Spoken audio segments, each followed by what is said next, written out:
Welcome to another episode of Wealth Beyond Numbers. I'm your host, Dennis Squirrel, and I'm thrilled to be here with my friend and colleague, Phil Stevenson. Phil, thank you for being here. He is the owner and founder of PS Lending. And today we have a very interesting topic. We're going to talk about all the misunderstood topics on finance. But we can cover them all in this podcast because we're limited in time because we could be here 3 hours. But Phil, since January, we had a new administration take over. We had tariffs. We had risk of inflation and concerns about inflation, geopolitical events. And on top of that, you had a stock market that at one point was negative double digits, and now it's flat as we're sitting in our conversation. And it's not even half the year. So I wanted to talk to you about, you see things from your side, I see things from my side in wealth management, but I like to talk about the Fed because you're in the lending industry. So can you tell me more about what are some misconceptions that you see in our industry from your angle? Absolutely. So as I said in a previous episode, I have a degree in economics. So me coming into the mortgage business, I already had a foundation of how the economy works from the point of view of an economist. So with the Federal Reserve, a lot of people don't realize that the Fed does not control mortgage rates. So they control interest rates, but it's not the mortgage rate that they control. What they control on the Fed fund rate is credit cards, car loans, commercial mortgage loans. Those are all short-term loans. So commercial mortgages are typically 5 years, sometimes 10 years. Car loans are about 5 years typically. Now they've got some longer ones now that the values and rates have gone up. And then credit cards are obviously short-term because you pay it every month, that amount. So the lines of credit as well are directly affected. So like home equity lines. So those short-term loans, when they say we're lowering the rate 0.25%, usually the next month, all of those drop. You get your new statement, it says last month it was this month it's this. But with a 30-year fixed mortgage, it doesn't necessarily correlate. I like to say it's like apples and oranges. They're both fruit, they're both round, they both grow on trees, but they don't taste the same. You bite into one, you got to peel the other. They're different. So it's the same here. What you want to look at is not so much the Fed rate, you want to look at the 10-year Treasury. So the 10-year Treasury, as that goes up, mortgage rates goes up. As that goes down, mortgage rates go down. Regardless, the Fed could be flat and mortgage rates are doing this. More, you mentioned all the geopolitics and the tariffs this year. That has been huge. April 4th, that's the week of the tariff announcement. Liberation Day, which was on a Wednesday, I think. And then Friday was the low point. I locked in a bunch of clients that Friday because it fell so fast. Usually you see a bounce. Didn't expect the bounce to be like holding a balloon underwater where it shot up. And so it went from a 3.8 10-year Treasury to a 4.5. Came back down, and now it's back up to 4.5 this week after the good trade deal with China. So mortgage rates have been volatile while the Fed rate has stayed flat. So that's a huge misconception in our industry. Thank you for that input, Phil. That was very insightful. So at Core Wealth Management, we like to help our clients achieve their objectives, and we like to collaborate with other professionals to help them even more make sure that they are working with top professionals that understand their industry, especially when it comes to lending. So if you were to give advice to someone that is interested in getting a mortgage in this environment, what would it be? So funny, just yesterday I was giving this same advice to someone that called in.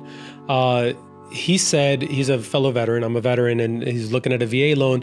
And he said, I just want to wait until the rates come down so that it's more affordable. I said, well, that might not work out the way you want it to, because if rates right now are in the 6s, let's say, and you wait for them to go down to the 5s, so are hundreds of thousands of other people. So right now you go to buy a house, including in Miami. Miami's one of the hottest markets in the country. But even now you still have an edge as a buyer because you're not getting 10 offers. So if you get maybe 1 or 2 offers, some aren't getting offers on a property, you have more control as a buyer. So you can get a better deal. You're not going to get cut out by a cash deal. Maybe you do, but less chance. A year from now, or whenever rates are in the 5s, when you have 100,000 more people looking, you're going to have 10 offers on that property. So now they're going to be bidding up, or you're just not going to get it.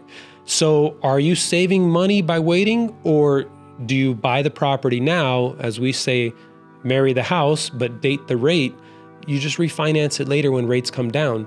I said, I never thought of it that way. That's why I'm speaking to you as a professional to help me help educate me. So that's what we feel a lot in the industry. It's not just me that says this. It's a lot of people because it's what we feel is the truth.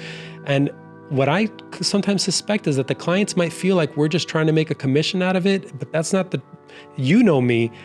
I always say what I truly feel, what I would truly advise my own family, and I have advised my family the same way, and they've succeeded because of it, I feel. Yes, we've known each other for over 10 years and we collaborated in all that period of time. Actually, I'm a client of yours. You helped me get a mortgage for myself, for my home. And you're a client of Coral Wealth Management as well. So thank you for your support. So I do know you and I understand that you always look out for the best interests of your clients. And that's one of the reasons why I really like working with you. And I have full faith and trust in your abilities and supporting professionals and also the clients that we have sent your way over the years. We talked earlier about tariffs, and tariffs are a big topic of discussion today. And it also causes a lot of anxiety on people. So how is that relating now today to the mortgage industry, to lending and in this environment? So the biggest reason that mortgage rates have been higher than they were and been held high for so long in Fed fund rate and mortgage rates is because of inflation. So when someone lends you money, if they think the value of that money is going to be worse, meaning inflation will happen in the future, they want to collect a higher rate because if not, they're going to lose money. So anytime inflation comes around, mortgage rates jump. So when the tariff news first came out, mortgage rates dropped. So while it might be controversial, do the markets really think that tariffs are going to cause inflation? I personally, in a vacuum, if it was only tariffs, yeah, I would agree with that. But there's so many factors to it, so many different industries affected in different ways. Some are never going to see a hit. Some are saying it's going on the, I think car companies, I think it was GM recently said, we're going to take the hit. We're not going to pass it on to the consumers. So there's a lot to it that I don't think it's going to cause inflation the way people think it will. And inflation this month, the readings have come in lower. Of course, the tariffs haven't fully taken effect, but I think it's going to be a non-issue as we go forward. And I think mortgage rates will come down, but I think more than anything, we are waiting for the Fed to lower the Fed fund rate, which adds liquidity, which the mortgage industry likes, the mortgage rates and mortgage bonds. So I think in the end, the tariffs aren't going to be a huge deal to our economy when it comes to inflation, like some are saying it is. And I'm not being political in any way. It's my economic point of view. And I think we'll be much better positioned when mortgage rates and Fed fund rate come down, hopefully later this year. Thank you, Phil. I like that we're having this conversation and this conversation. We're sharing this knowledge because a lot of people out there make decisions in choosing a professional, not necessarily on their background and knowledge about a specific topic or expertise.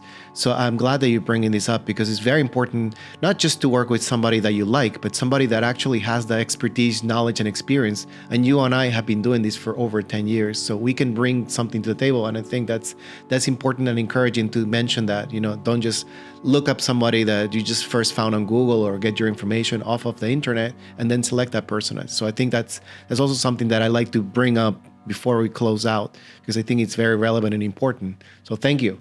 Absolutely. So that concludes our episode. And as we like to say at Coral Wealth Management, retirement and financial confidence starts here. Thank you.